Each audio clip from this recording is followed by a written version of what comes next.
didn't learn in school, right? So just to kind of get us started, we talk about, and I think it was referenced in the materials here, around the prison industrial complex being a term used to describe overlapping interests of government and industry for surveilling, policing, imprisonment as solutions to economic, social, and political problems. And I put that slide first because it really grounds the context around the way we focus on economic mobility in our community, right? And we talk about the wealth gap, we talk about school to prison pipeline, we talk about all these things. But it's important to have an understanding of what the prison industrial complex is and how, as a system, it incorporates and advises the institutions that are a part of the system in the way that it works. And so this is a definition that we learned from critical resistance.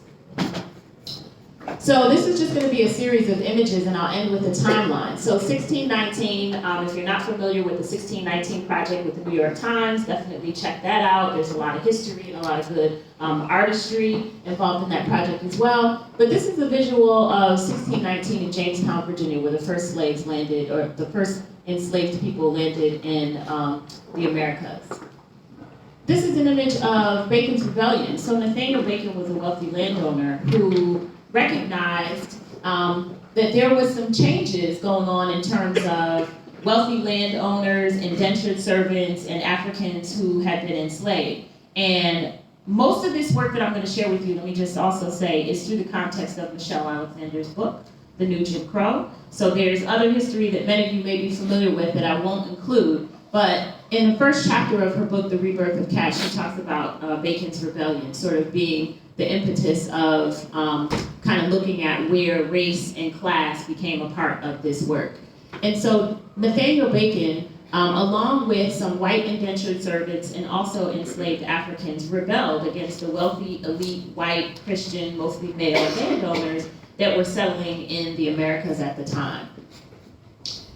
And after the Emancipation Proclamation in 1863 that abolished slavery, Michelle Alexander talks about sort of this order, this social order that, when disrupted, will recalibrate in order to preserve the power hierarchy that was established, right, when in 1619, after the first enslaved Africans arrived in our country. And so it's important to understand that preserving that social order and that disruption that's happening, that we chronicle that over history. And so the Black Codes, after emancipation, really began to codify the ways in which people of color, Africans who had formerly been slaves, who were supposed to be free, could actually move freely in the world. In 1866, so we think often about the Civil Rights Act of the 60s, but in 1866, there was a Civil Rights Act that all persons born in the U.S. hereby declared to be citizens of the U.S. as such citizens of every race and color, without regard to any previous condition of slavery or involuntary servitude, shall have the same right as enjoyed by white citizens. And this was vetoed by the president. So our first attempt at civil rights in 1866 was vetoed by the President of the United States. In 1705, the Virginia Slave Code, again, this is another recalibration of that social order that was rooted in the soil in our country. The Virginia Slave Code declares all slaves as property, meaning that slave owners could beat and kill slaves without punishment. So think for a moment that the 13th Amendment abolished slavery with the exception of criminal conviction. And so you have folks that were brought to this country to be enslaved and are now technically or supposedly free people looking for work, trying to establish their own. But there are these black codes, there's vagrancy laws, and now there's laws that literally make it legal to round up, capture, and kill people if they're not working. So 1619 was almost 200 years, about 170 years before the Constitution, right? So when we think about the Constitution, who wrote it? Right? Michelle Alexander talks about the structure and content of the original Constitution was largely based on an effort to preserve the racial caste system, which was slavery at the time. At the same time, affording political and economic rights to whites, especially property rights. So if we go back to that definition of prison industrial complex, right, that's common present day language that we can really trace back to even our founding documents. And that's important context to have. Talk a little bit about the 13th Amendment. Highly encourage you to take a look at Ava DuVernay's documentary, 13th, if you haven't seen it.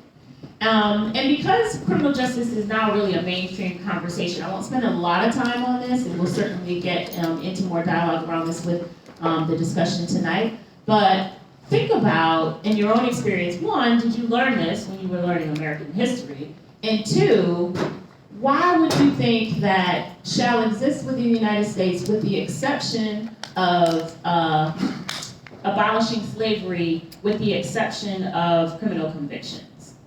Why would we decide to include that in our founding documents? So this is just an image of convict leasing after emancipation, another way to preserve the social order.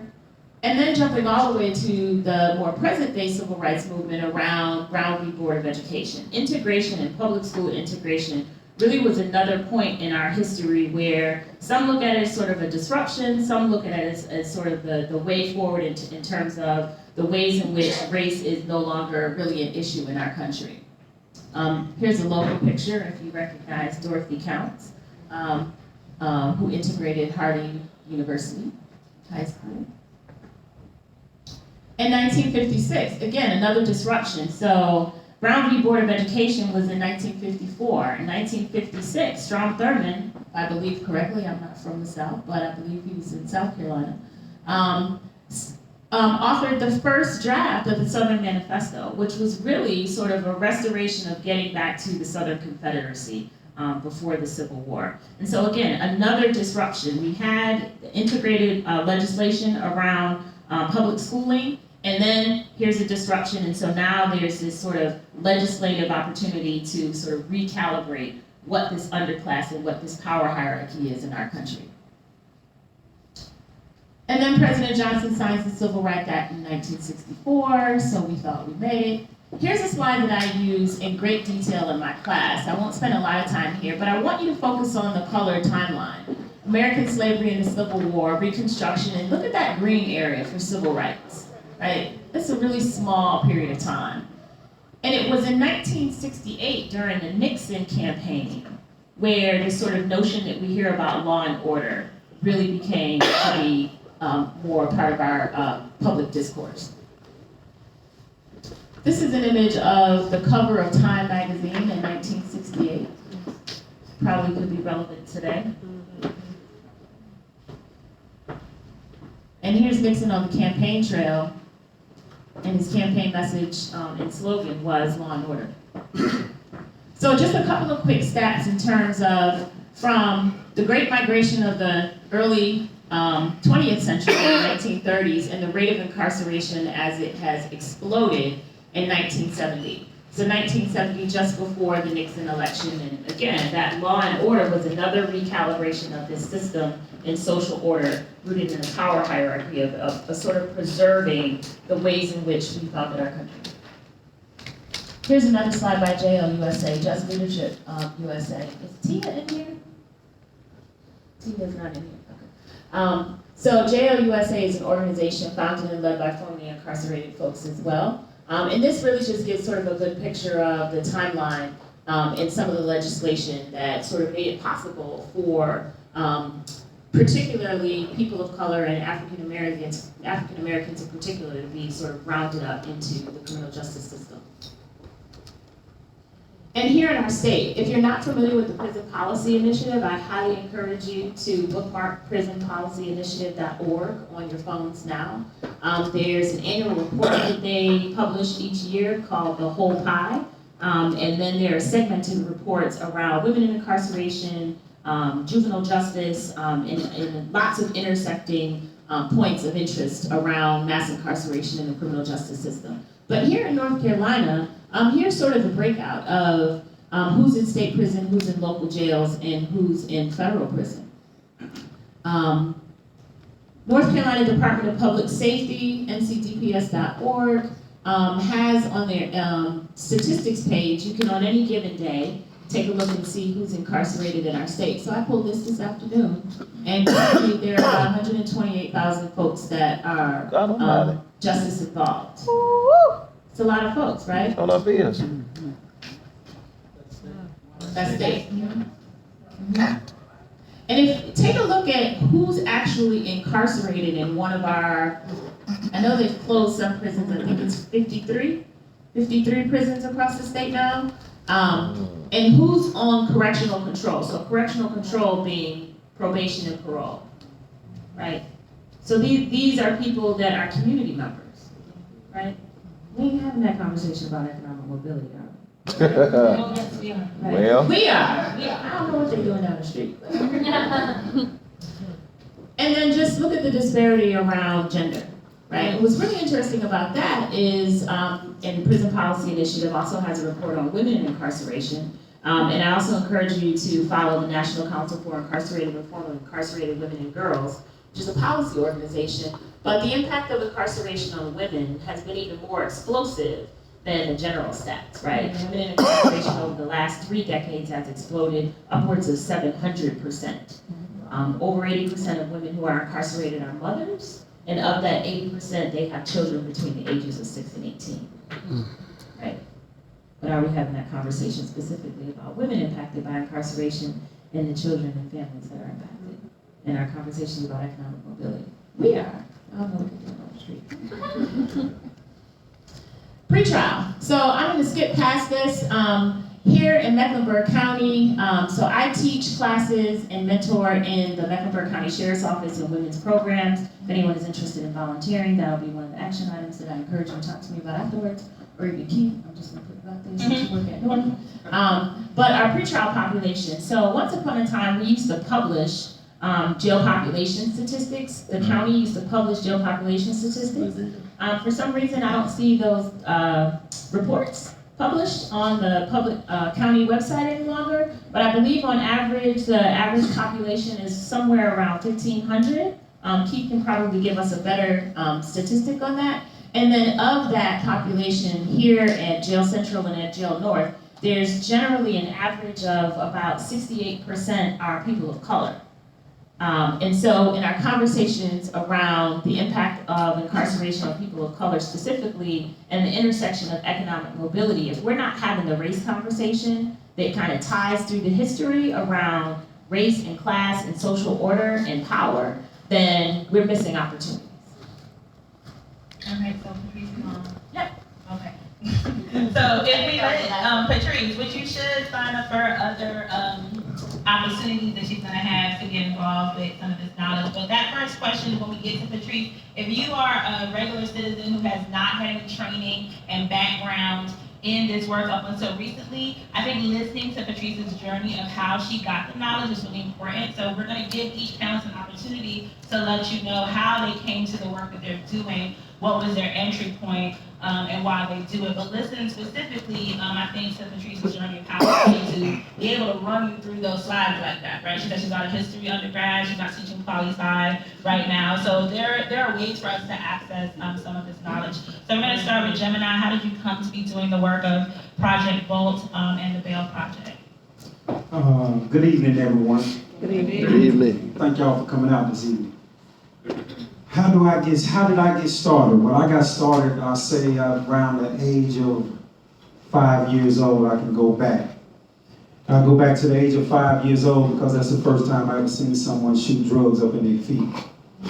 We were playing hide and go see, and there's a man in my neighborhood, I'm not going to say his name or anything like that, but him and a female were together and they were standing on the side of a building and they had syringes and they were shooting up in their feet.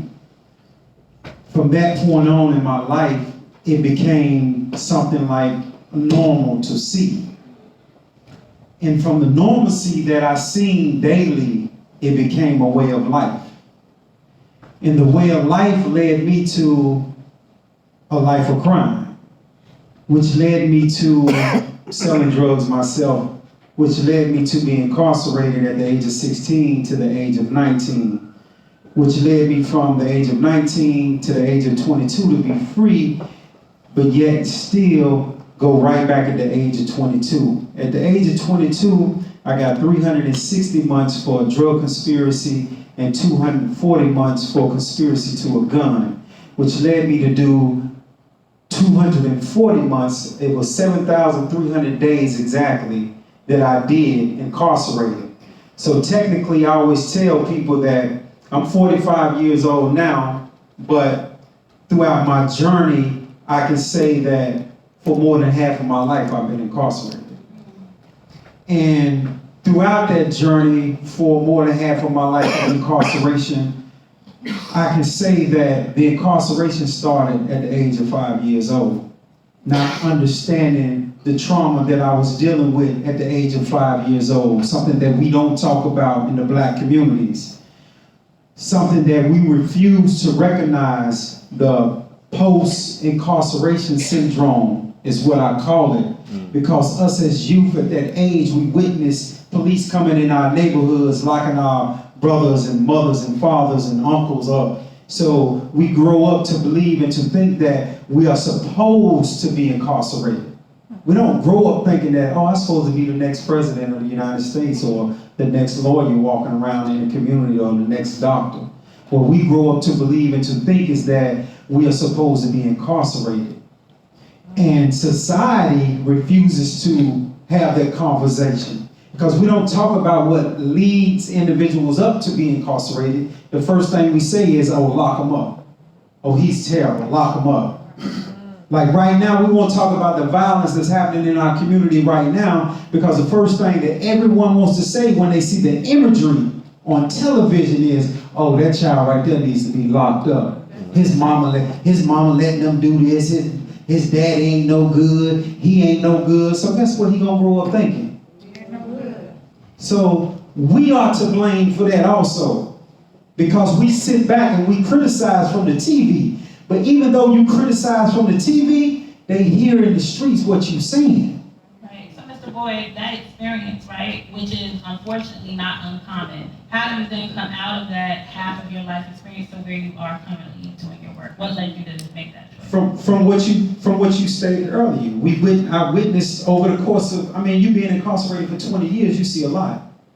I was the same youngster that came in with somebody older that had been in the 80s and told me, oh man, y'all getting younger and younger.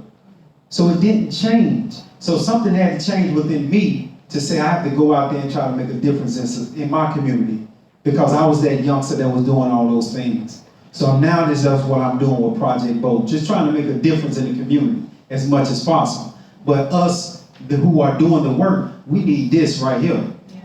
We need this village that's sitting in front of me. We're going to have Cheryl go next, but if you have an open seat next to you, you can slide toward this direction so that we can get those seats filled by folks who are still joining us, which is awesome, right? The fact that this is passed out, we have to make seats. Come on, people are ready to have a conversation. So if you could be kind enough to slide down, fake ushers are in the aisles. There's one, there's two. Okay, so you can fake usher your own section for us. Amen. Thank you so much. And also a reminder that we are live streaming on Facebook, so that is happening. You can have text people who can't be here with us to join us on the Harvey B. Gantt Center Facebook page, and we are live streaming the conversation there. So Cheryl, how did you come to be doing the work you're doing by having art and exhibit and an art museum and being a professional artist? How did you come to that? I grew up where I had a lot of family members who have been incarcerated, and kind of took the route that they told me to take. Stay out of trouble, do the right things, don't end up in the spaces that they occupied. Found myself in school, and then trouble found me. I don't talk about the charges. I was wrongfully incarcerated when I was in graduate school. I don't talk about the charges because I didn't do it, but that wasn't the thing I would say that was the first challenge I met when I showed up in a courtroom on my court date. I faced these statistics, and in Washington, D.C. is where I did my time, is where I was charged, and the statistics for African American males in that city, that district, is very high. And I've been trying to do research myself and the District of Columbia is very unique because it's not listed as a state on these. And so like the rate in that city ratio for the population is higher than the country's incarceration rate. So it actually became more likely for me to be incarcerated in DC than being down here in North Carolina. But coming home, with this DC experience, I was on probation, I was incarcerated, I had a number of different trials, I had the wackiest 3 years of experience of like all of these different layers or systems experiences with the justice system in a short amount of time. And when I came back and wanted to figure out what to do with myself after having my record cleared and being exonerated, I exhausted the options of employment as far as like going back out on the job market. Small things like job interviews really frustrated me. Showing up, displaying my resume, there's a 3-year gap. I have to explain this absence in the years, and I have to come up with a lie to be more appealing to an employer, which bothered me when I had been telling the whole truth the entire time to come home and now have to lie to progress. And so when I went back to school to try to figure out that option, looking at the world after these experiences, it changes you, it changes your relationships with people, it changes, I have trust issues for a number of different reasons, that the capability of a stranger could really take my life away as long as I even get really close to law enforcement or anything like that. So I wasn't as open to be back on a college campus and meet my classmates and mingle and get back out there.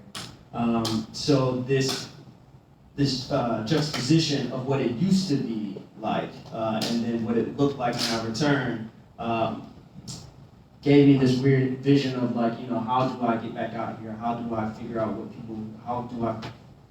what this environment really thinks about me? Like, who am I now in this space with this experience? And how will people out here react to this if I do tell everybody, which I can't figure out any other way but to tell folks. So I took a very direct approach by wearing an orange jumpsuit. And that was solely, I tell people this all the time, it was solely for me. It was work for me that needed to be done because I was dealing with a lot. I had a lot of questions. I couldn't find anybody who could understand, right? Because what's normal out here is we don't talk about this. So what I was familiar with was, I'm familiar that nobody's gonna talk to me about this. And so I needed to find another way to kind of like jolt this conversation. Thank you, Cheryl. So we'll go to Patrice now. Thank you both, Gemini and Cheryl, for sharing.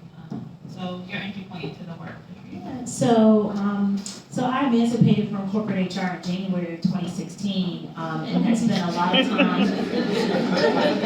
She did what? Emancipated, left. But I had spent a lot of time, not originally from Charlotte, have been here since 2005, working in corporate spaces, doing a lot of really great work in corporate spaces around corporate philanthropy and just community work and like all the things. And so when I left Belk, I was just kind of like, let me get my life and figure out what do I want to do out in the community. And was really kind of just catapulted into, in a very visceral way, after Alton Sterling and Philando Castile in the summer of 2016. Not knowing what to do with what I was feeling, I had Michelle Alexander's book handy and decided like I'm gonna do what I know how to do and like come up with like, I want to talk to people about this, right? Because I don't know how to process what's happening for me. And it just hasn't stopped from there. Like there's no magic science to it other than that. I literally came out and got a PhD in Google.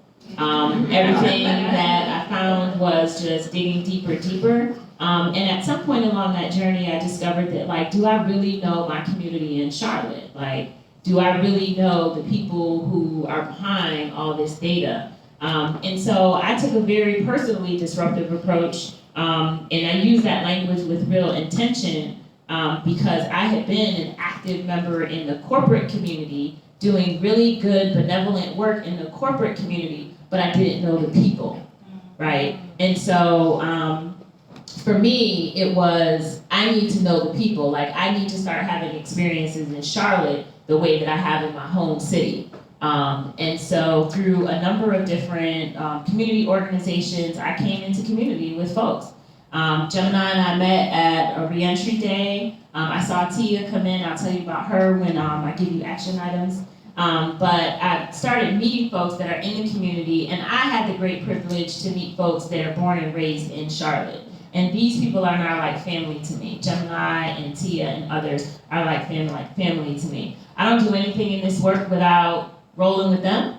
And so I've figured out and continue to figure out in very emergent ways, deliberately using my corporate experience to educate, but then I want people to be moved and disrupted in ways that are most meaningful to you, wherever you come from. But starting with the relationships that you have, either from your own directly impacted or formerly incarcerated experience, or here in our community, centering the folks that are from the community that represent the actual humans behind a lot of this data. That's such a missed opportunity in our community. And so when I use the word disrupt, I use it with great intention. That's like a really big thing for me. Awesome, thank you. Dr. Alfredo. So I think my story is a little more linear and not that exciting. Well, we need all four, right? We need everybody to say it. So when I left Johnson C. Smith, my first job, I was working on Bayswater Road down at the CVS, which was a Repco at the time. And what I kept seeing was folk coming in, they would just rob the hell out of CVS every day. And it was a lot of young kids. And I said to myself, something's happening, in this corridor, in this space that's having these kids consistently come down there to do what they need to do in order to make money, to figure out ways of survival. So there was some intentionality behind the next steps that I took. So I ended up working for the YMCA, and before there was a Stratford Richardson, we were operating out of Dow. And so we were working in Brook Hill, Southside, and Wilmore when Brook Hill was still really there. And so we started these programs for these kids to try to get them to do some traditional YMCA-based goals, but through non-traditional means. And that led me towards the health department. I started working for the health department, and the health department was very interested in talking about public safety and public health as they run pretty cohesively. So when you think about healthy communities, safe communities, we know what those look like. When you think about underserved, distressed communities, we kind of know what those look like. And the health department was very intentional about making sure they place money and programs inside those communities, because the health factors and health risks for a lot of those communities, they were just like shot to hell. And you start seeing folk, when they're distressed in their health, they ultimately find themselves with higher criminogenic factors. And so we started writing grants, pouring money into those areas. Reggie Singleton is still doing that work with the Nails Place. And so you're seeing some of the remnants of the work that we started years ago. And since I was a county employee, the Sheriff's Office, we had started one of the first reentry-based programs working with work release, and Dorian is here too. And Dorian works for the Sheriff's Office. And when we talk about action items, he's got a ton of them too. He's the adult program director. And so we had started a program at work release in which we were helping men who were fathers reacquaint themselves with their children, and trying to create these transition and reentry-based skill portions from the health department to the Sheriff's Office. And then the Sheriff's Office said, hey, listen, we're trying to lower our recidivism, and you've been doing this work for us on one end. Would you be interested in transferring over and coming over? And I said, sure. And so I ended up becoming the youth program manager at North, and now the program director at North, as we get ready to move from youth to juvenile detention. So here we are today. Thank you all so much for sharing. I think it is really important that we have 4 different experiences and 4 different entry points into the conversation. I always tell people that we all start this conversation on a different chapter, right? So some have personal experience, some are really steeped in the data and the knowledge. Some people are like, prison industrial complex? Is this a place I visit? Like, is it a mall? Like, some people have no clue what we're talking about. And so it's always important to have everyone sort of state and get us on the same page. So I'm really thankful for Patrice setting that framework for us. Gemini, we're gonna go back to you. If we talked about this space not being here 10 years ago, but in some of the reading I'm doing on Project Vote's work, you talk about your experiences in the 90s. So in what you saw in Charlotte in the 90s, how close are we to what was going on here? Because many of us were living in other places. Some people weren't alive.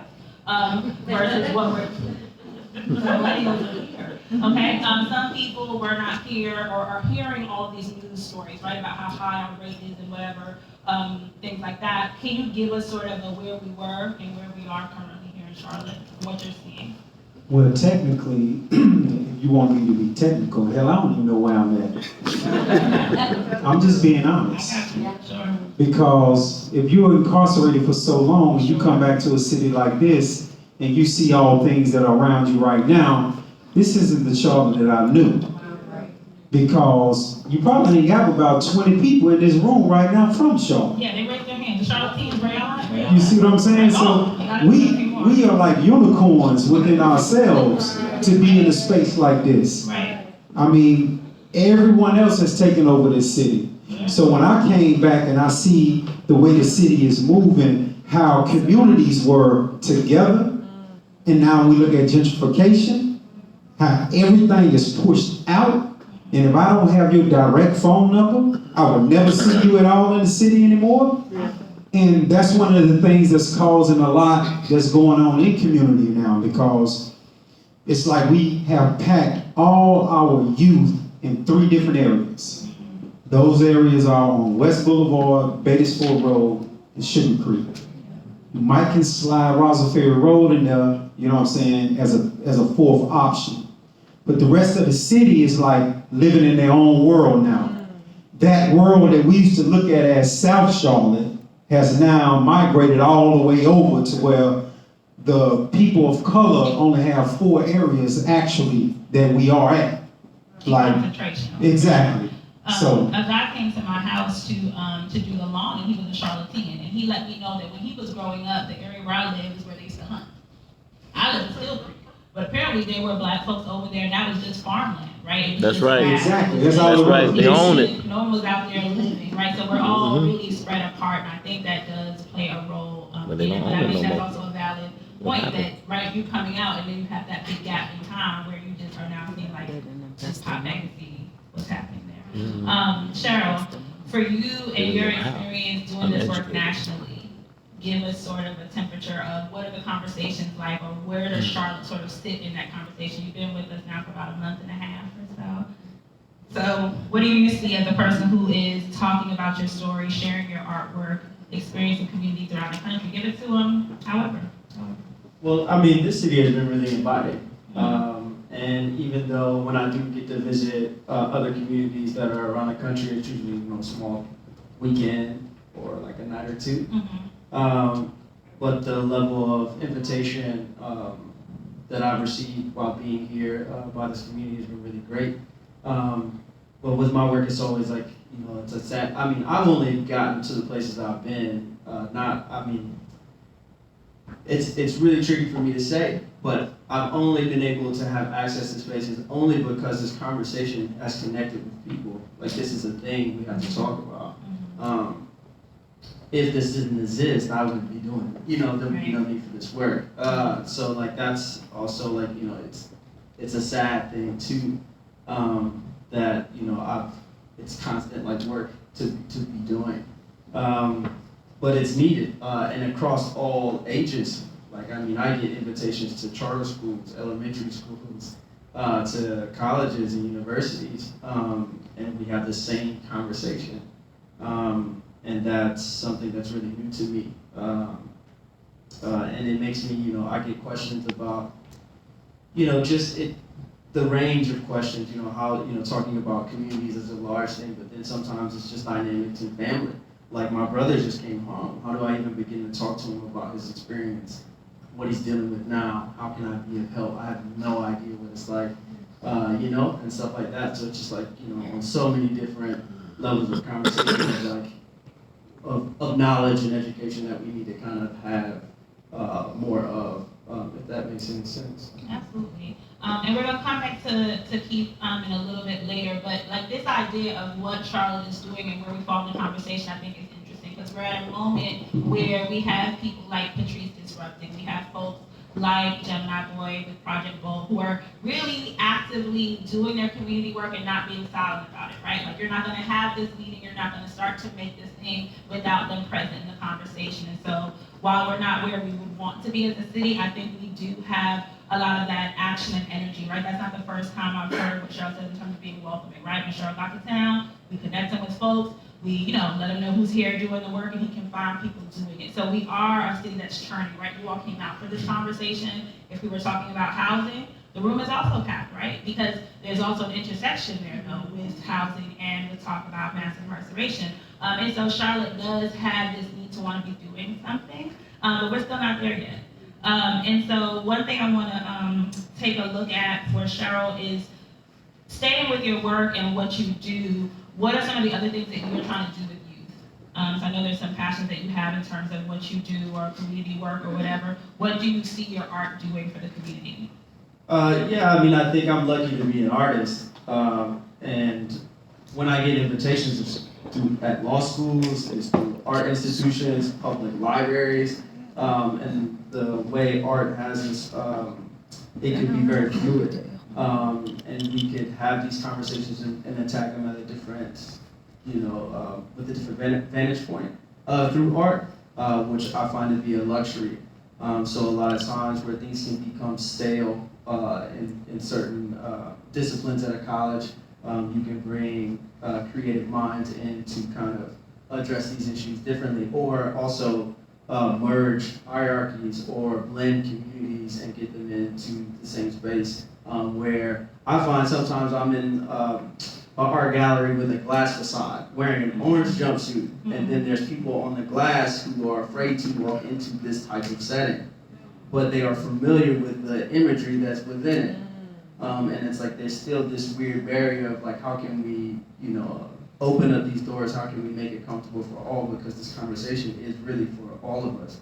When you're talking about how many people, it's not just people who are incarcerated right now, but also we have people on probation too. Like, it's closer than, many of us think. I'm not going to leave it up there, but I did want people to be able to see those who haven't seen it, just to be able to see it. But yeah, so even like, having conversations, I came down here with and ideas of workshops, that's coming out through my practice. But once I got to have meetings and conversations with folks, I was like, oh wow, like, there's so much more for me to learn. And each community has a lot to offer in different dynamics and different asks and immediacy to some issues too. So I came here to just like continue to have conversations, but also build relationships. Like I want to continue to come back and work with my co-panelists because I am one to encourage like to mix it up, and I think they are too. Like mixing up places where we can have these conversations and just do things differently. Like why not? Sure.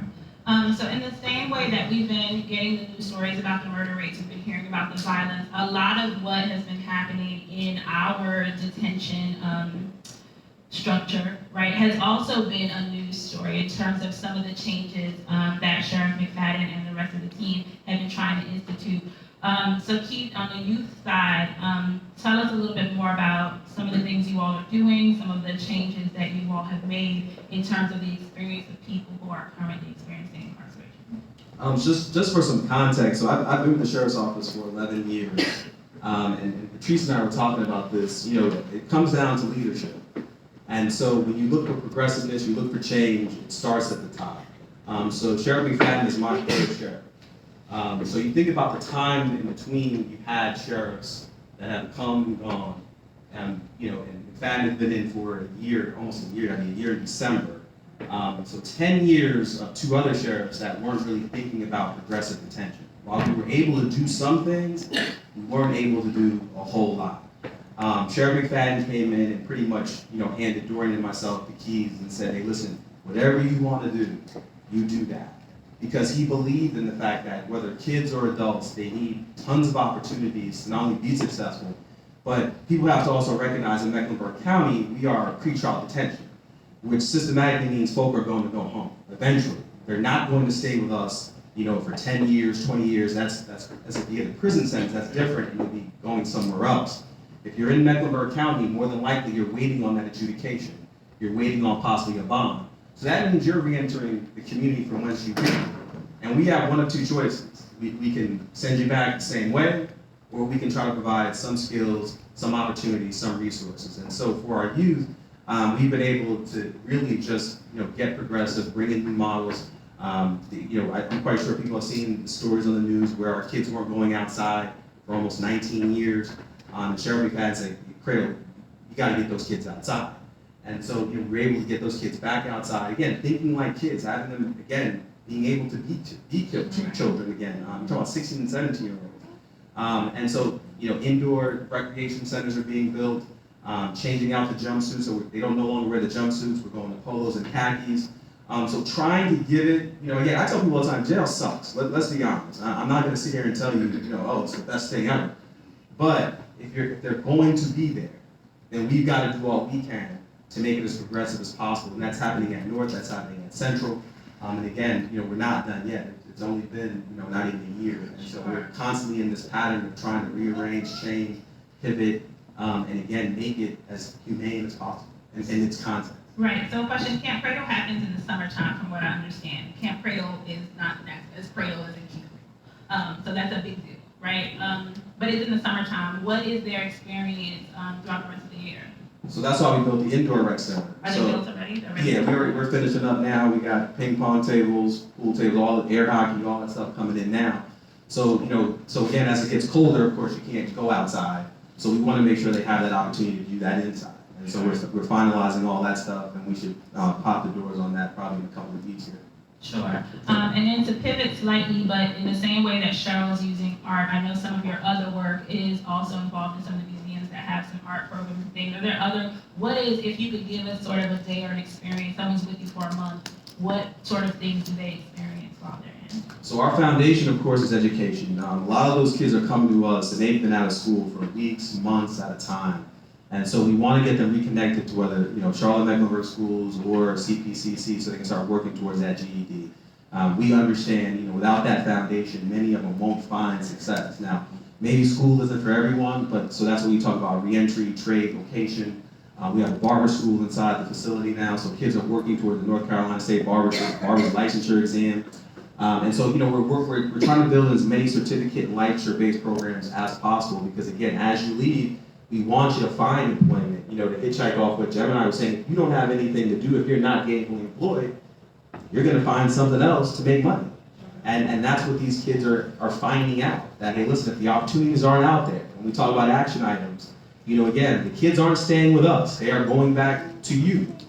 And if folk aren't giving them opportunities to be successful at school, and there are so many systems that they're coming in contact with. I tell people these systems that these kids are in, whether the criminal justice system, the school system, DSS, YFS is a system, they are trying to navigate these systems without the information. So imagine if their parents can't do it, now you're tasking a 16 or 17-year-old to try to do it as well with less information than the parent. Right. And so these kids are caught up in all these systems, and we point the finger at really our system when there's a ton of other systems that are jerking them around, that aren't giving them what they need, in-school suspensions, ISS that treat them like jails. So I tell folks, stop going after the low-hanging fruit and find yourself with that same energy fighting all those other systems That's right. that are running them around, That's right. creating hell and havoc, and pushing them further to the margins. And again, and Gemini touched on it, to hitchhike off this, the two words can intersect. Development or gentrification, either or, whatever you want to call it. These kids are all being pushed into small pockets in this community. And they are now, you talk about high-risk kids, now running with low-risk kids, turning low-risk kids into high-risk kids. And this is happening in those pockets in Charlotte, and those kids are coming in and out of our system on a consistent basis. I've seen the same kids multiple times. Kids have left us on a Monday and have come back on a Wednesday. This is what's happening. And if they go back to your community without an opportunity, without mentorship, without guideship, without jobs, without resources, they're gonna come right back to us, and then people are gonna keep saying, well, what's wrong with your system? Well, there's a ton wrong with all those other systems. That's right. There are 3 different areas I want us to look at, and then I know Patrice will give us some of that, how we can disrupt the actual system that's happening, but whether it be community engagement, whether it be policy or action, taking up these 3 areas, I want to make sure that we cover them. But the prevention side of what we're talking about with folks having opportunities or different things to prevent people from entering the criminal justice system, to the conversation around abolishing the prison system and that structure. The life inside, and I think Keith talked about that a little bit in terms of what is the experience like if we're in a progressive space, if we're in a space that really is trying to have rehabilitation be at the forefront, the parole, probation side of things, and then the reentry experience. And I think, well, probation, parole, and reentry all come part of the same conversation, but pick one of those three areas, and how do we address it, or how is your work currently addressing it? So on the prevention side, Jim and I will hit you first. Some of the work, can we talk about your work with the project, with the Bail Project? Yes, I work for an organization. It's a national organization. It's a nonprofit organization called the Bail Project. And what we do at the Bail Project is that we free people, basically. And it don't cost them a dime.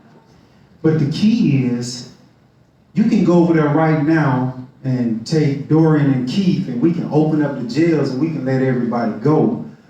But the key is, what are they going to do when they get out? He was just talking about it. And so at the Bail Project, what we try to do is we reaching out to community resources that we can connect our clients with to prevent them from going back. Whether it be drug rehabilitation, whether it be just trying to find a job. We all know housing is the biggest problem that's going on, not just here in Charlotte, but throughout the country. You know, so we're just trying to find spaces and resources to connect these individuals with. Because when we walk over there and I interview someone to be released, they don't believe it. They think it's a joke, basically, because who is someone that's gonna come over there, just pop up out the blue and say, I'm gonna come over here and bail you out today. But what it does to that individual is make that person feel like he or she is human again. And it's something that all of us can be held accountable for. And that is when we see people sitting on the side of the street. If you walk uptown right now and you see people sitting in those bus terminals, you actually think that they're part of that terminal. So you walk right past them. You step right over them when they land on the ground on concrete. We have forgotten through these right here and other gadgets that these are human beings that we're crossing every day. So we all at fault. But what we do at the Bail Project is that we try to connect these individuals with resources, because we don't like not the back end, but the middle part. You feel me? But the front end of it is that we as a community need to tie in together to find out, to get with these different organizations that are out here doing the work. It ain't your Red Crosses, it ain't your United Ways, it ain't none of that. You feel what I'm saying? It's Teal with Beauty After the Bars, it's my organization, it's Team True Blue, it's other organizations. We the ones that's doing the work, but we keep getting overlooked. That's right. By people who think they're doing the work. Because I tell them all the time, if you have a PhD in criminal justice, guess who the author of that book is? You looking at them.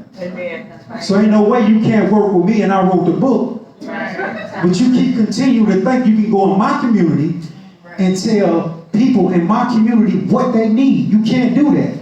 What you have to do is go into the community and say, how can I assist you on what you need? Because right now I can't walk in nobody's house in here and tell you what you need in your refrigerator if I ain't never looked in it. So don't come into the neighborhoods with all these big ideas and big plans talking about, oh, I know what you need, we're gonna do this, we're gonna do this, without even asking me what it is that I need. Right. That's what's happening right now in society, because everyone is talking about re-entry criminal justice. Everyone is getting paid and getting pushed off of my back. And I'm not even a part of the conversation when it's being had. But yet still we continue to support these different organizations when you see them. Because in your mind you think, oh yeah, they're doing great work. They're doing this, they're doing that. No, they're not. And it's time for us as a community to start calling them out and tell them what are people who are really affected by this, why aren't they there with you? Because the people closer to the problem are closer to the solution. Bottom line.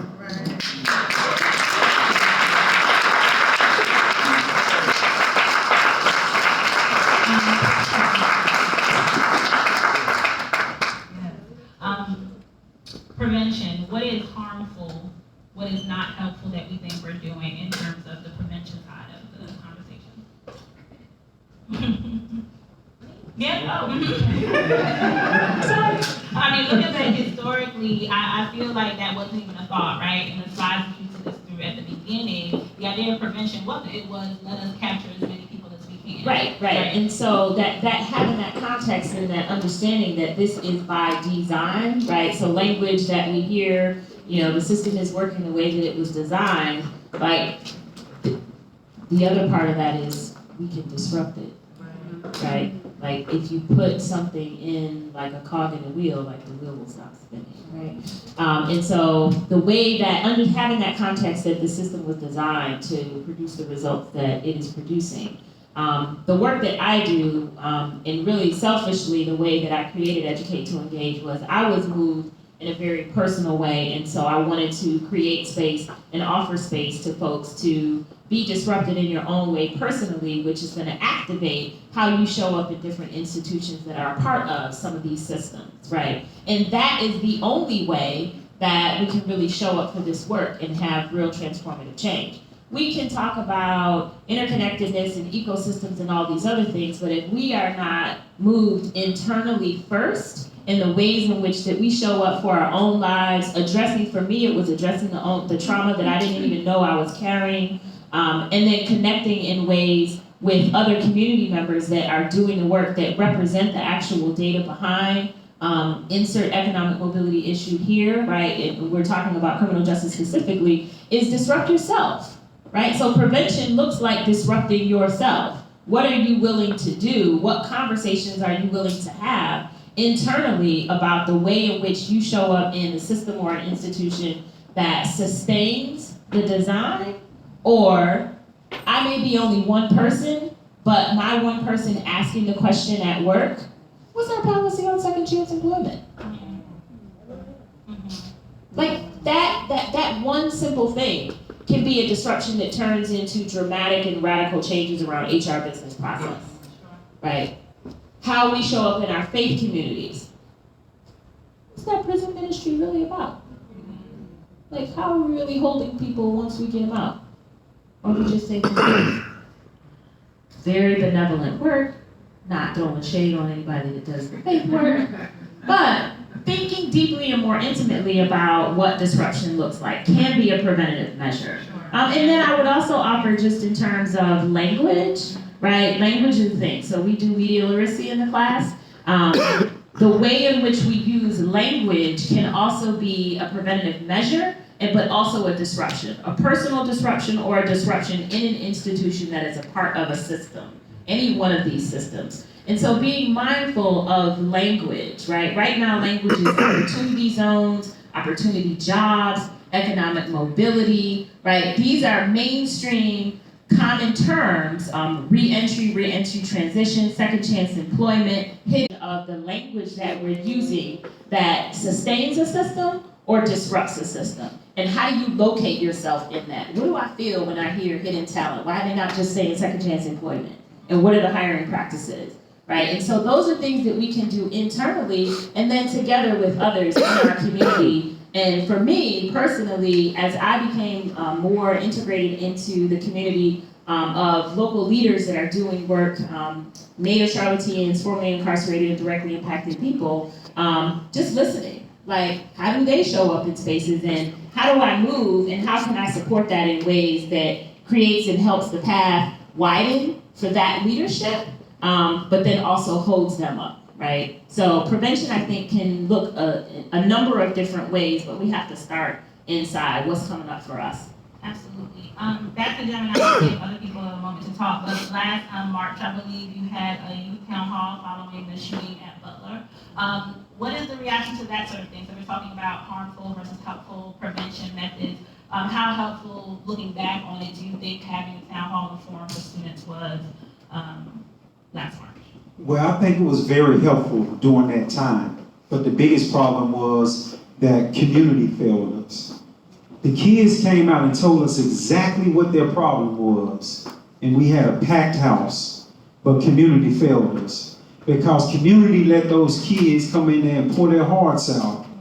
but no one helped me stay connected to help build those children. Like, I'm still working with them, don't get me wrong, but yet and still, it's me and a few others, and we can't do it by ourselves. We all continue to say, well, we just need someone in our community, we just need to do this. Where the mentors at in the community, they right in front of you. But at the end of the day, if you're not there with them, then it's like we all dropping the ball. I just can't say it enough. I'm sorry, I just cannot say it enough how important it is for all of us. They say it take a village to raise one. We done lost almost 100 this year. I mean, just think about that.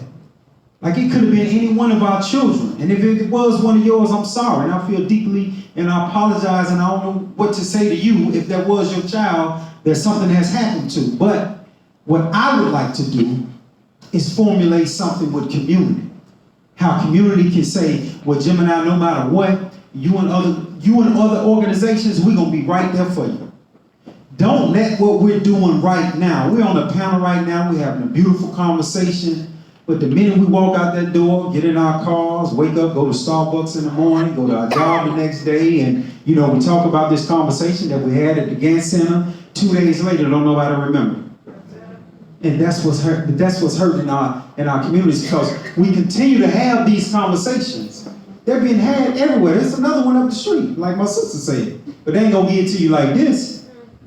But for my South Side, Charlotteans and Charlotte neighbors, y'all play a very important role in this too. Because even though you live on the South Side, and you may think it don't never come to your doorstep, it's coming. And it's only coming because ain't nothing else left up here on this side. Absolutely. So we've talked a few times about how housing plays a part in it, and then you definitely talked about how gentrification, how urban renewal, how all of those play a part in it. And I think one of the groups that I know Patrice was alluding to is landlords and property owners, right? So there's another group that has people check a box talking about your former incarcerations. And so we are continually preventing people from being a part of society. And so when we talk about rehabilitation, when we talk about reentry, I think we have to really examine what we mean by that, right? Language is important, as Patrice mentioned, but examine what we mean and if we're really true to it, right? So if you are a property owner, are you good with renting out your space or your apartment or your home to folks? And so that's when these conversations turn into more than just a panel, right, into some action steps. And so we're definitely going to give you an opportunity to find out how you can personally get involved with the work they're doing. I know many of you are out there also doing your own work. I see some educators in this space. I spent a decade in the classroom. And so we think many times about the students who were really far gone by the time we got them. And so when I'm thinking about prevention, I'm always really thinking about, so we talk about economics being one thing that leads people potentially to getting involved in crime, right? And then we've got violence on the other side. And so I think looking at those two issues and how we can work to solve in ways that are helpful and not harmful are two of our biggest, those are two of the biggest things that Leah said, because the economic side, we need to find another job, right? So sometimes those jobs are illegal, right? We're gonna get to audience questions in a moment and participation soon. But a few more questions for the panel and then we're gonna move forward.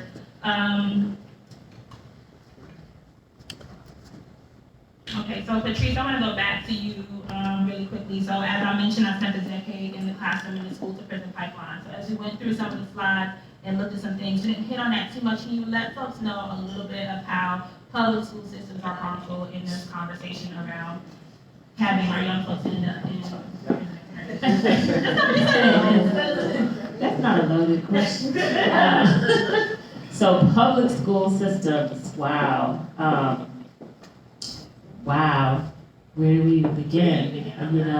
So Dr. Cradle talked about, ISS, and You have to tell people what that is. So besides okay, in school suspension, I'm just trying to really kind of think about how to frame and summarize all in like one little nice package. What I really want to say, as like that thing is right in front of my face, is probably not what I should say. At the end of the day, it's just really effed up. At the end of the day, it's just effed up. I want to I guess I'll approach it from some of what Dr. Cradle talked about, because I don't work for the county, but I work as a volunteer and an instructor in the county jail with youth girls and women. And so my experience coming to North with working with youth girls is that charges have escalated, and I have youth that have aged up that I was working with when they were 16 and 17, and now their charges have escalated, and some have gone on to state facilities, et cetera. And so it starts in the school. You know, I just saw an article recently about Black girls and discipline in schools and the disproportionality and how Black girls are handled in schools, and I see a lot of heads nodding. So there are probably some working scholars and experts out in this community. But for me, it goes back to the historical context, right? And so if we establish the way in which our country was founded around systems of power and hierarchy, and the way that that shows up across different institutions in the system that is our country, the public school system, the comparable conversation around juvenile justice and the school to prison pipeline is such that how do we create a landscape in the public school environment that fuels the roundup, the capture, and the detention and retention and sustaining of youth in the justice system. And so I think that's important context to have, because the Advancement Project has a campaign called We Came to Learn about restorative justice. And so when we create environments, and so I grew up in the 80s, if we create environments where, you know, kids can't carry book bags, or, you know, they're being, you know, stopped and frisked in the classroom or on their way into school, and now we've got, you know, active shooter trainings and all these other things that are sort of reflective of society, then the school in and of itself is kind of prep for that prison environment. And what does that do to the psyche of young people who aren't fully developed yet? And the teachers, right? And young people that oftentimes come from communities that are on the margins that are impacted by sort of the broader macro systems around concentration of poverty, or folks that are experiencing the collateral consequences of incarceration across generation, right? And so you've got young people that are growing up in these systems, like Gemini said, that maybe we don't know anything different, but we aren't choosing this. And so when I go to school, right, my environment in school sort of reflects what my society is. And I don't know how to process that, right, emotionally or otherwise. And oh, by the way, I can't go get necessarily a job, and so let me go contribute to the neighborhood economy without having the full context of where I'm gonna end up. Or if I do have an understanding of that, then yeah, this is where I'm supposed to go. This is like how it works. And so I think it's really important that we understand the way in which the prison industrial complex works, because what Dr. Cradle said is important around youth coming back, right, in that churn, right? And it's more than just the criminal justice system, right? It's the way in which the systems or the institutions across one system work together to ensure a particular result, right? The population is just different when we talk about public school. Absolutely. I'm sorry, Joe, on the mic, but Athena, can you come to the audience responses? We're going to get to the point where we can share some of the audience questions. My last classroom for CMS, next door was the guidance office, and then the other office was our police officer. I think they call them something else, right? In my mind, it was a police officer. So I can't explain how uncomfortable it was to be teaching in this one space, and I was teaching college and career readiness. I'm already up against a wall of telling them about things that sound like fairy tales, right? I'm like, you can go to this school, or you can get this trade, you can go do this and that. But then next door I had the police who's looking for different things, right? One school I taught in Virginia, we had dogs come through and are searching for drugs and things. And so much of what we do in public schools is reminiscent of what they experience in the worst of prisons. And so I think I definitely wanted to share about that part. So we're going to share some of the audience responses on the computer, and then we are going to have Janelle Dunlap join us to help facilitate the Q&A with the audience. And so Janelle Dunlap is a mixed media artist and organizer dedicated to building ethical relationships between institutions and communities that surround them. This practice ranges from curating public space state policy, and organizational restructuring. This fall, Dunlap is working as a community arts curatorial fellow under EMC Arts, facilitating the resident residency program, a pilot project that seeks to support Charlotte-based social practice artists here at McCall Center. So Janelle's going to help us by facilitating the conversation with the questions and having the folks on the panel respond. And so one other thing I wanted to make sure that we hit, and I know some of the questions will hit that, but looking at parole and probation, what can we as a society do to be helpful in that experience for people, right? So when folks are out on parole, they're out and they've got their length of time that they have to report back to a parole officer and things like that. How can the rest of us as a community be supportive of folks? How can we help them? What do we not know about it, or what misconceptions do we have about what folks can and cannot do during that time period? I think it's important to get to. And then what are some things happening right now around reentry that we need to look at? So as we get to the questions, we're gonna have that. So Janelle can come and get the cordless mic. She's gonna be on. So what we have from some of your responses that you all shared, have you been involved, or do you know someone who has been involved in the prison system? 100%. If you didn't get to participate, these are on engage.dancecenter.org. 100% of people who did were not, had someone that they experienced. To what extent do you think the general media plays a role in public perception of the prison system? 86%, right? So that's where media and arts definitely has a part in the conversation to either negatively or positively impact things. What would you say is the biggest obstacle immediately following reentry?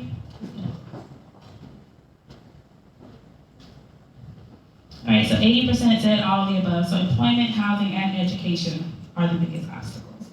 Now moving on its own. All right, so again, the panel can answer questions. You can pose your questions directly to a panelist. So we have Gemini Boyd, Cheryl Rowland, Patrice Funderburg, Keith Cradle, or you can ask a general question. So we'll take our first question.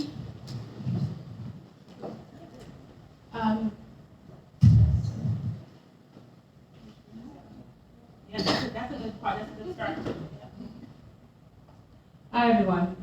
I want to thank the panelists for everything they've been able to share this evening. So a little bit about my background. I also emancipated from the system or a system where I was working at philanthropy. So this is also like a sector that we have we have a lot of conversations, and we feel really good about the things that we're doing. But as the holiday season approaches, right? I would like to shift our focus towards like directing our efforts, our philanthropic efforts, to things that are making real systematic changes. So when Jim and I mentioned earlier about the community actually representing you actually representing the experts in the room, I implore everyone to like make sure that they're reaching out to nonprofit organizations who are actually rooted in the community. So I wanted to say that I really appreciated what you said about that, just coming from my philanthropic background, that there tends to be a lot of just genuine support and giving, but when you find people actually doing the work who have those experiences, you tend to be making greater impact. So we'll take questions from the audience, reflections on the information that was shared earlier. Yes. All right, could you please stand, state your name, share your name with the audience? Hi, my name is Chastity. I'm also a former educator. And what sparked my interest in getting to know more about prison reform is seeing a lot of my students who've gone through the system. So as a high school teacher, my first year I had 4 ninth grade students who had ankle bracelets. So, I was a history teacher, so no one wants to hear about Greek culture when they have a lot more issues going on. So I wanted to ask how I could actively get involved with volunteering. I took one step in I did a jail tour uptown, but I wasn't connected to organizations, so I couldn't volunteer. So I just wanted to know if there was a way that I could give back. I have an education background, I'm in banking now, so any way that I could support people who are trying to re-enter the community or any prevention programs, I would be really interested in learning about. So You don't need to be connected with an organization and volunteer. So I don't know who told you that, but we'll make sure that that's taken care of. You want to do youth or adults. I said Dorian is sitting right there. Raise your hand, Dorian. So either one of us can get you connected. If you already started the process, it's an easy process to go through for anybody in here. Again, we take volunteers to do anything. We ask folks to work within, their wheelhouse. If you're good at something, again, kids, adults, they need your skill set. And so we're open to having folks come in, organizations or individuals. So we'll take care of you tonight if you want to do that. And I do see your hands. I'm going to start here, and then I'll go to the young lady in the front. And then there's a hand in the corner, 2 hands over here in the corner. Okay. And also, if I could add to that, one of my greatest experiences was working with communities and schools. And communities and schools, as Dr. Grado, has a reentry program where they work directly with youth. So that's a nonprofit organization that works in CMS schools, but they also take in volunteers, and they're a great resource. Okay, my name is Charlene Mack. I'm a Charlotte native. I grew up on the west side of Charlotte, off of Columbus Circle. A few years ago, I was a part of an organization. We were doing some work around restorative justice. And forgive me for not knowing the data now, but in 2015, at the time, African American boys accounted for 19,000 suspensions compared to 2,000 for Caucasian males. So they made up about 41% of CMS's district, but 77% of the suspensions. So as I think about, so we were able to do some dope stuff. We were able to get a 5-school restorative justice pilot and get the district to partner with the International Institute for Restorative Practices, but obviously, that's not enough. So when I think about representation, I have to check myself sometimes because the narrative right now is like, oh, you shouldn't have made it. Oh, your parents loved you, you can read. It's all these random things and random labels that don't make sense. So even though I went to Howard and get my MBA now, it's still you're not enough because of how folks describe folks that grew up in poverty like I did. So as you all look and reflect on how you made it to where you are now, how did you debunk the narrative of what people said and what society says, and what do you wish you would have heard and seen earlier to know that you can do better and you are better and you are better?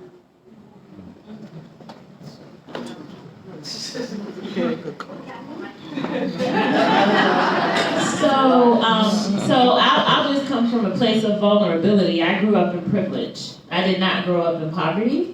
And so coming to terms as, not as Michelle Alexander talks about, but she also sort of talks about that in the foreword of her book.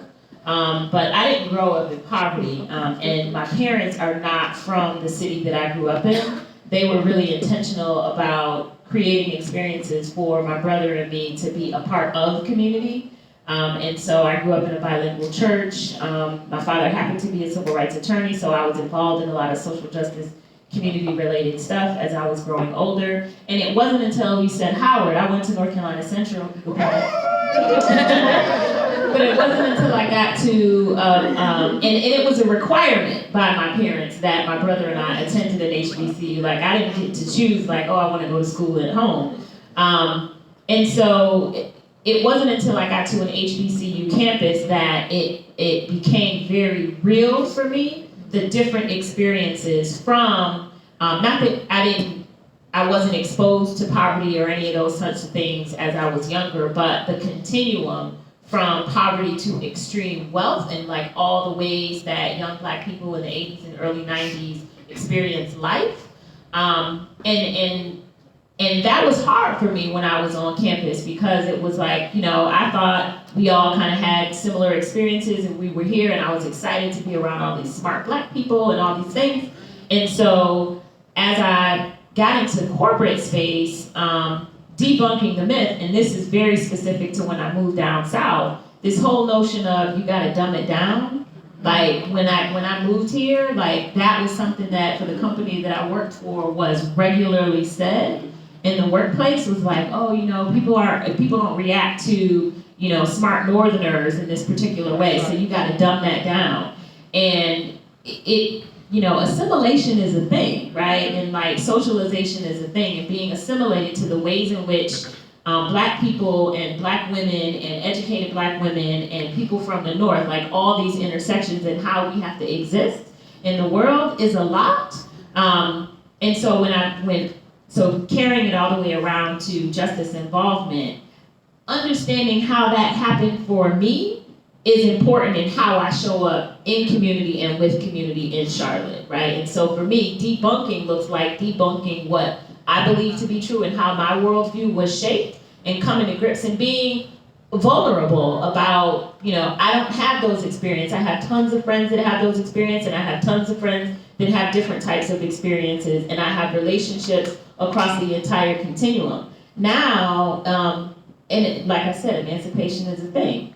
I am actively okay with disrupting and debunking. And for me, that looks like just asking the question, right? Like, well, why do you think that's so, right? And, people will react the way they need to react to, and then that opens an invitation for a different kind of dialogue if people choose to reciprocate.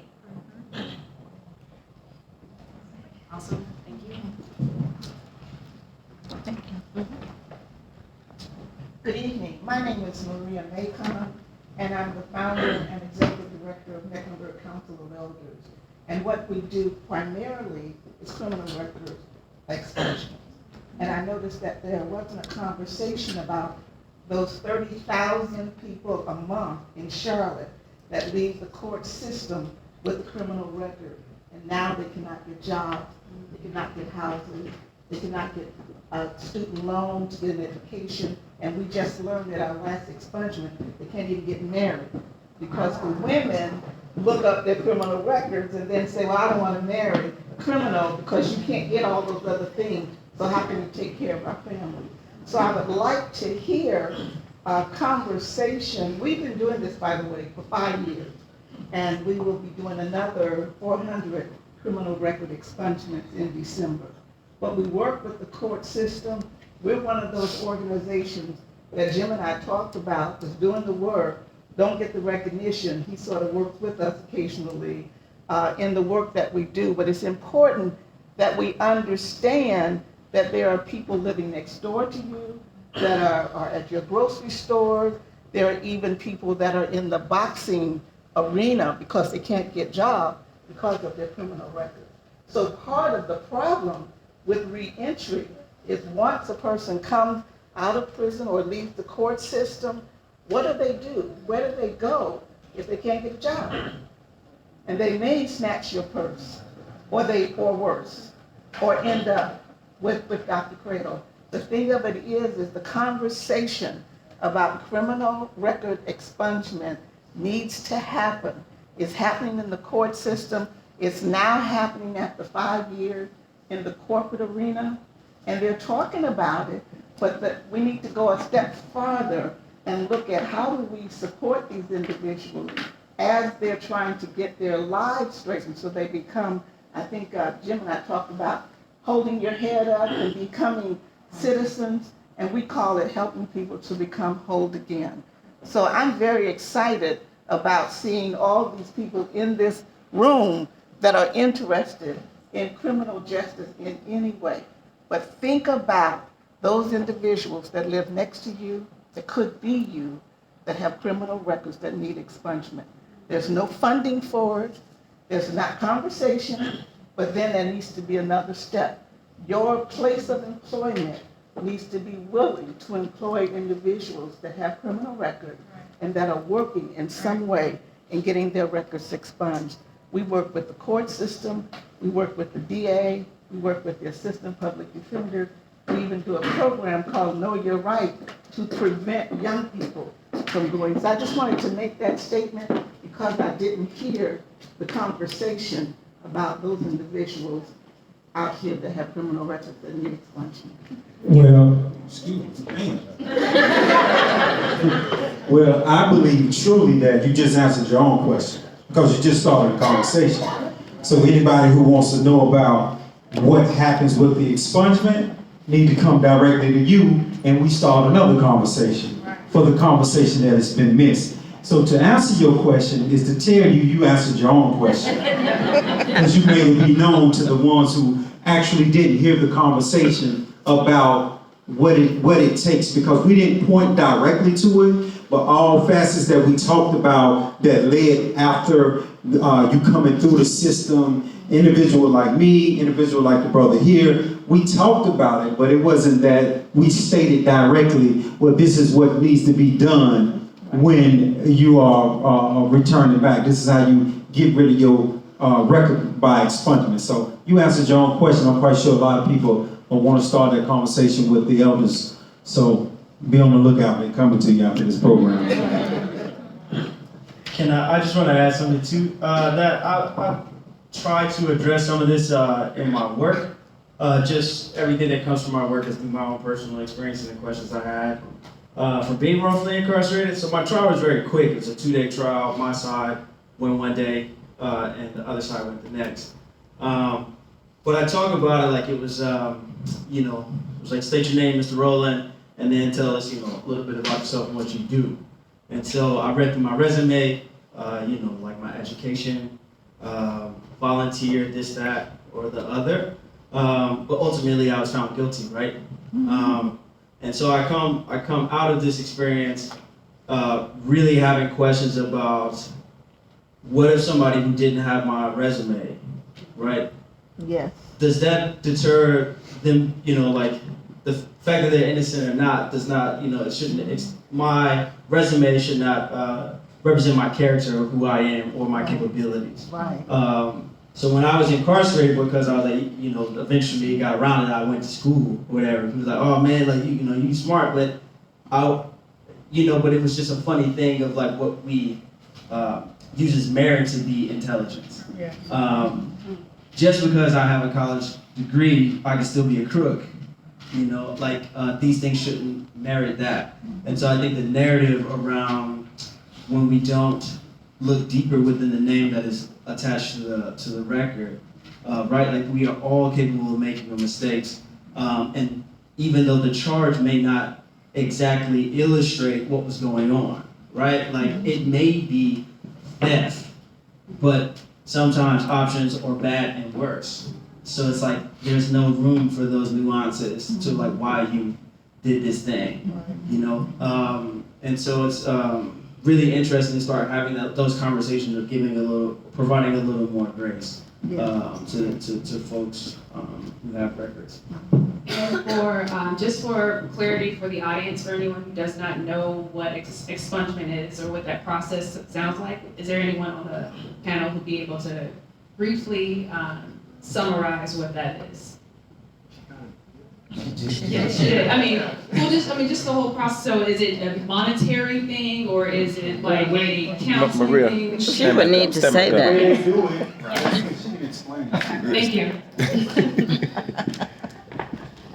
Face to people. Face to people. Any one of the members of Mecklenburg Council of Elders could tell you, but a criminal record expungement is when you go through a process of looking at your criminal record, filling out the necessary paperwork in order to go before the judge or DA or assistant DA in order to have your criminal record removed. And that means removed from the criminal justice system completely. That's your pictures off of when someone goes to search engine to check who you are or where you are, it removes your record. Some people, because of the nature of the offense and the system that we're in now, cannot get a criminal record expungement because of the nature of the crime or the time period of that crime.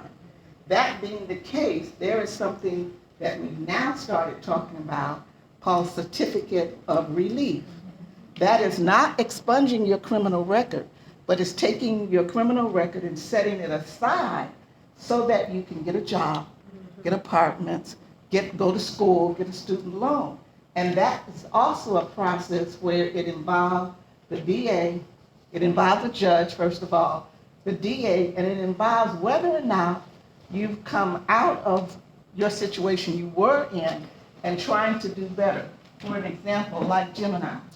Gemini, in the work that he's doing now, you don't mind if I use as an example, in the work that he's doing now, if he had a criminal record that could not be expunged, meaning removed from his record, then he could get a certificate of relief signed by a judge, countersigned by a DA or assistant DA, And then he can now use that document in order to go to seek employment. And they cannot use his criminal record as a reason for not employing him, seek housing, get student loans, and other things that he wants, including voting, so that he can become a viable citizen. So the process of expungement requires you to sometimes acquire a lawyer and pay a fee. Sometimes the fees are very high. What we do at Mecklenburg Council of Elders, we do the entire process at no cost. It's incredible. But Thank you. just to let you know, anyone in here, when you say something about voting, as long as you're not on probation or parole in the state of North Carolina, you can vote. That's right.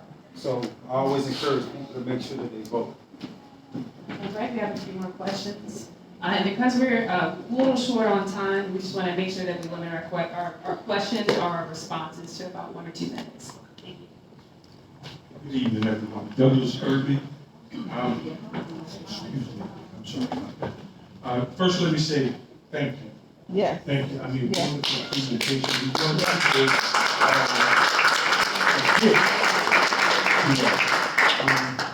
I'm 62 years old, so I don't see many people in here approaching that age, but I identify so much with each of you. The first, yes, I'm sorry. Sure. Cheryl, I experienced something similar that you did. In the summer of 1977, I was on summer break from college on a basketball scholarship.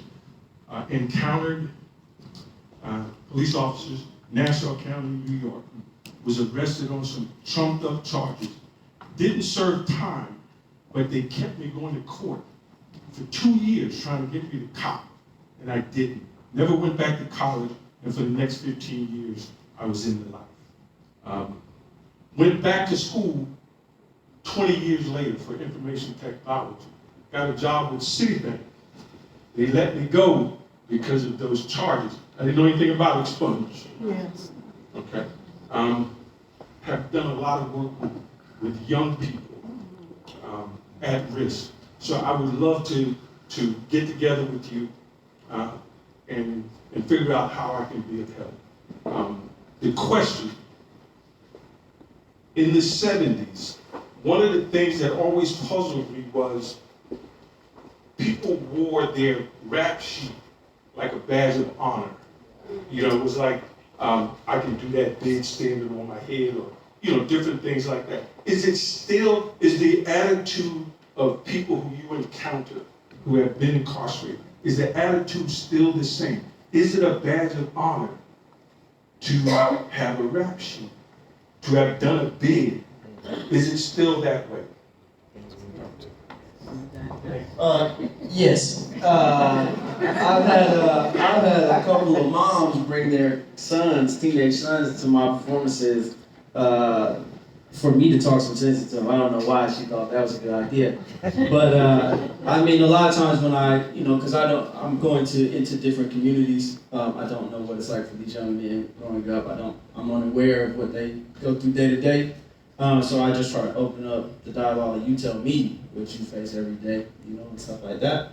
And usually when they get through that and try to talk to me about it, like they're curious to know my charges, and they want to know, for in a sense of oh, what was that? Or like even some older gentlemen sometimes will be intrigued about my time or the charges. Like, oh, that ain't really. Oh, you got it. And so it's just kind of funny, it is still a thing. In short, to your question, and I think sometimes it's also a way of education.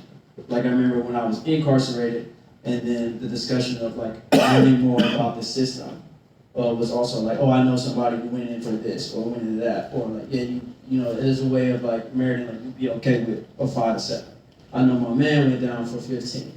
It was a way of educating in the sense of that. So it was also a way of measuring. So I think sometimes it's about perspective too.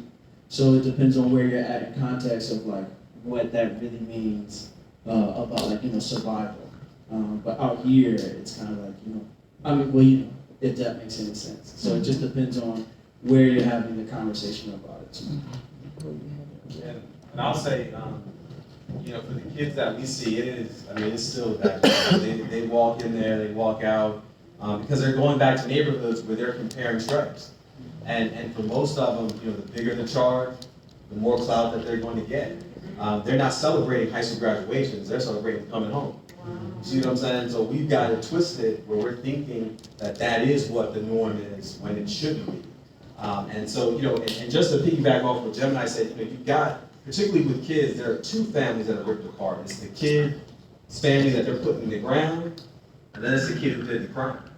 And this summer alone was one of those hot summers, and I saw the faces of every one of those kids that committed a murder, attempted murder, assault with a deadly weapon. All those faces, black and brown, Latino faces, and they'll look at you as if, you know, hey, I did that. Now what? Because part of that desensitization is that, you know what, now I gotta get ready to prepare for what comes next. And I'm probably not going home. I'm probably gonna get, you know, 20, 25. I've seen kids get 40 years, and you're 17. Tell me what that looks like leaving out of prison after 40 years. You damn near 60 years old. What you gonna do? And so they think about that whole notion of I can do this time on my head. I'm looking at you like, brother, you have no idea what you're gonna know or be like at 21, at 25, 35, 45, and then eventually that system's gonna say, hey, you gotta go home. And the neighborhood you left is not there anymore. So it is a twisted mindset that many of these kids have to believe that they will get past this. That what I did, it ain't that serious. I shot somebody, but they didn't die. They'll tell you that. So yeah, it's still the same. Thank you. We have enough time for about 2 more questions, so please forgive me if I didn't get a chance to get to you. So we're gonna hear from this young man here. My name is Aaron. I'm 13, and for the last 6 years, I've had my own business, just trying to help out my family.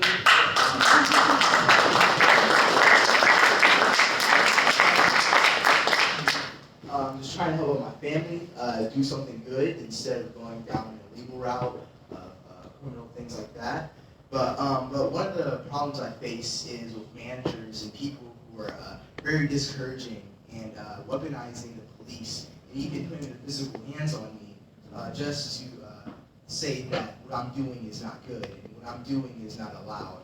And my question was, how can I get them to see through my eyes and get them to see that there's a lot of other things that I could be doing that are worse, but what I'm doing right now is a very good thing, and that I would like to just spread that creative outlet and entrepreneurship to other my fellow peers, and for them to not have obstacles. So my question is basically, how can I get them to see that what I'm doing is good, and that it isn't something that should be recognized as a crime, and somebody doing something bad.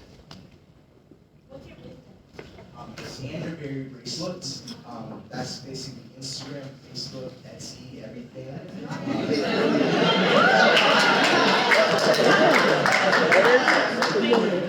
Yeah, I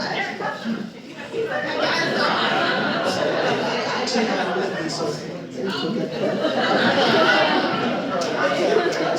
yeah, I'm just trying to see with my eyes and for there not being more obstacles that should be there. First of all, I'd like to let everybody know that I know that young man right there. That's my hero right there. I always tell him that every time I see him because of his mindset. But how you change the way they see you is that everybody in this room right now buy one of your bracelets. And you just changed how they see you. Because you will continue to do what you do in the places that you are at. Because you're going to be successful no matter what. You just keep moving and community going to support you. And we're going to change the narrative of how they see you. Because we're going to get behind you 100%. That's right. And if it takes us to buy all your bracelets, then that's what we need to do.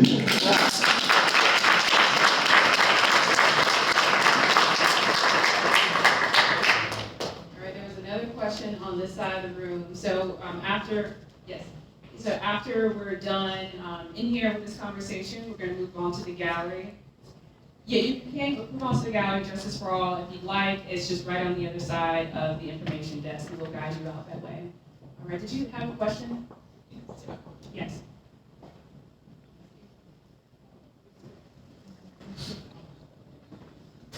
My name is Stephen.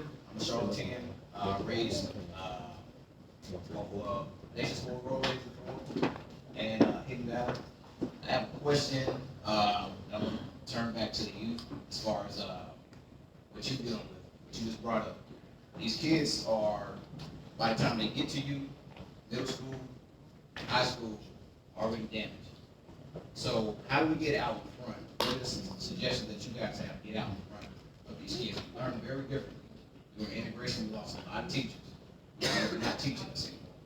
So these kids' self-esteem, these kids are growing up with complexes and not learning the way they should be. We got a lot of kids that are 70% behavioral health programs, when only 14% of the population. We have kids that are being suspended a lot at an alarm rate, like what you're saying. So when we have that going on, how do we get these kids K through 3? Because during those times we have a more of a holistic approach of learning. After that, now we got to sit still, just take in all this information and regurgitate information. It's not how we learn. So, from your expertise, how will we get out in front of these kids being damaged in the first place? I'm gonna pivot and use my mic power, and let one of our educators, who's here with us and brings her students through, from the BMAR Foundation, in West Charlotte, really kind of give a response to how they're doing that, so, sorry.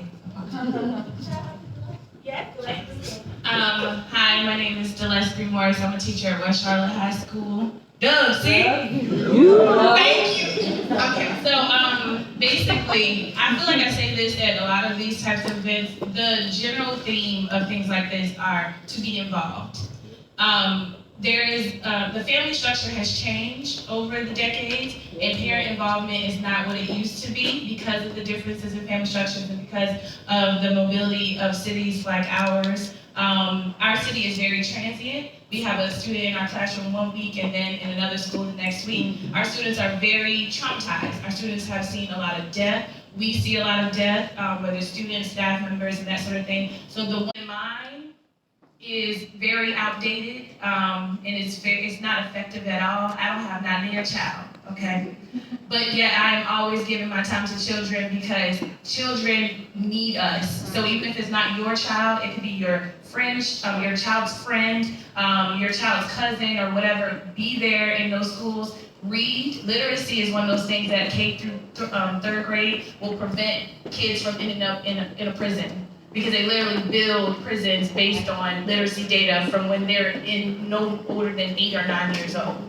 So being involved in volunteering in your schools, offering your skill sets for career exploration, find a school, we will take you, okay? It doesn't matter what age range, find your niche for your patience level, come through, especially at West Charlotte. We are always looking for volunteers. See me if you want to volunteer. I will put you to work. All right, so we're gonna let, that's gonna be a part of your closing statement. I love you. I let you have 10 minutes. I love you. We're gonna let Janelle say a final word about how you can potentially be involved in the work she's doing because, again, the arts are part of this conversation. Panelists, you have a 30-second moment to give your action steps. Amen. Everybody heard 30 seconds? Gemini, I'm looking at you, friend.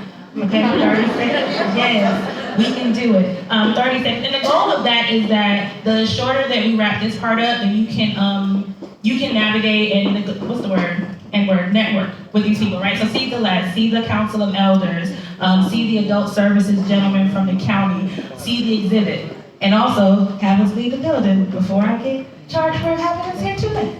So we want to do all those things. So short responses so that you can then network with the people who are in the space who are doing the work. You can see the exhibit and you can chat with the panelists. All right, so 30-second versions of your action steps. What should they be doing, Mr. Cradle?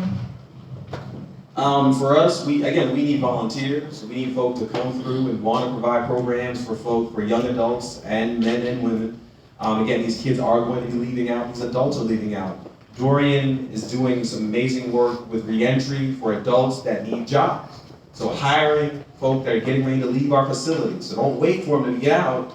Touch base with them before they get out so they're employable before they hit the streets. If they miss you tonight, how do they contact y'all, or how they get to the website to volunteer or to? You just hit the sheriff's office website, and I got a few cards. He's got a few cards. All right, Ms. Vanderburg. So I just want to offer to the audience one thing that you can do to take action is to be very mindful of the language that you use and shifting from a scarcity mindset to a mindset of abundance in whatever way you decide to get involved in this work. Start from what is abundant in this space versus I'm going to challenge the young brother around use of language like damaged already, right? And so what do these kids already have? Right, so society tells us and conditions us that damaged, right, they need help, but what is abundant, right? So that's one thing that we can all do.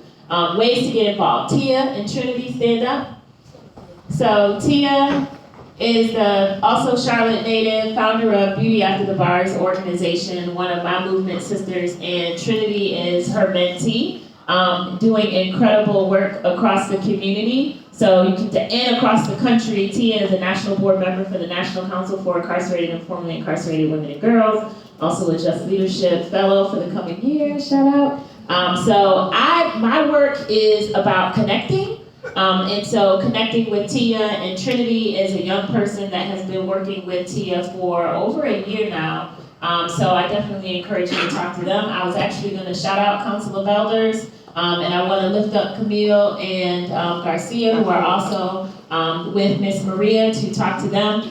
The way that the work that I do is finding who the community connections are and leveraging that expertise. And for me, it just generally starts with, and I prioritize formerly incarcerated or directly impacted people. If there are institutions or community organizations that are doing that work, then I like to connect that too. So I want to lift up that. And then I also want to lift up Dorian. I see some folks from Council for Children's Rights, and then also Deleste. I worked with Deleste at West Charlotte, and so definitely get involved with the Be More Foundation. Thank you, Patrice.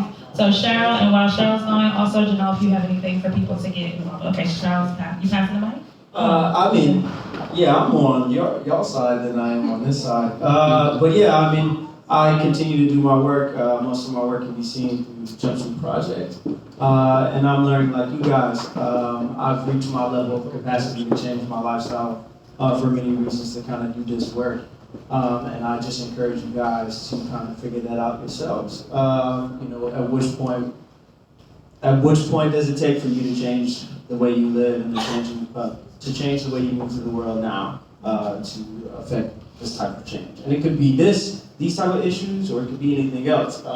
Thinking about abundance, like some things are already close to you that you could kind of like lend your services and your mind and body to. Absolutely. Gemini is going to close us out.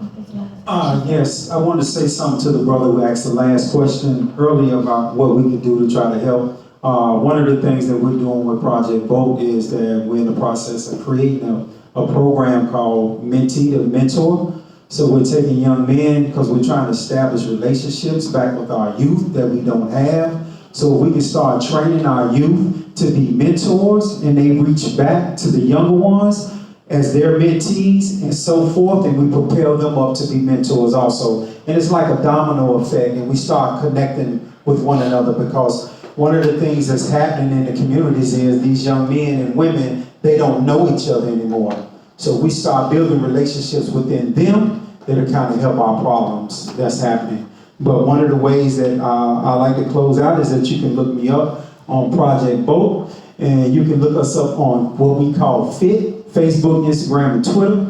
So just go on either one of those, hit us up, and we're looking for volunteers to do a lot of stuff. And if there's anybody here that really knows someone, like I said, I always call out my South Charlotte people over here. I see y'all. So if any of y'all know somebody that can help Project Vote, donations are welcome. ain't no question. Help Project Vote, because what we're trying to do seriously though is that we have marginalized on the left hand, and we have resources on the right, but we don't have no one in the middle to connect them. And that's what I try to be. So in order for me to do that, I need a building. Well, say it.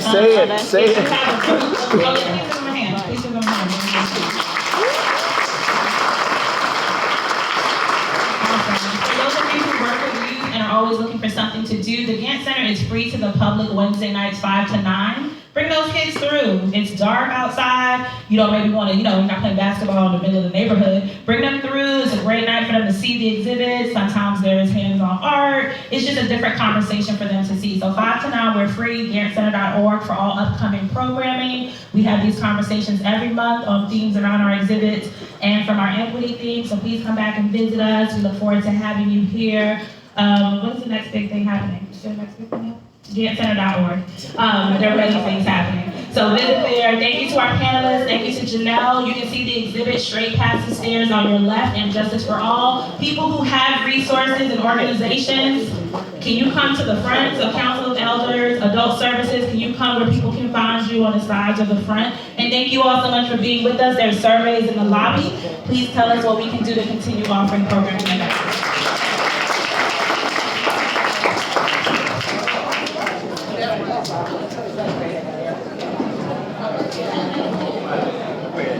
Right here. Right here. What's up, man?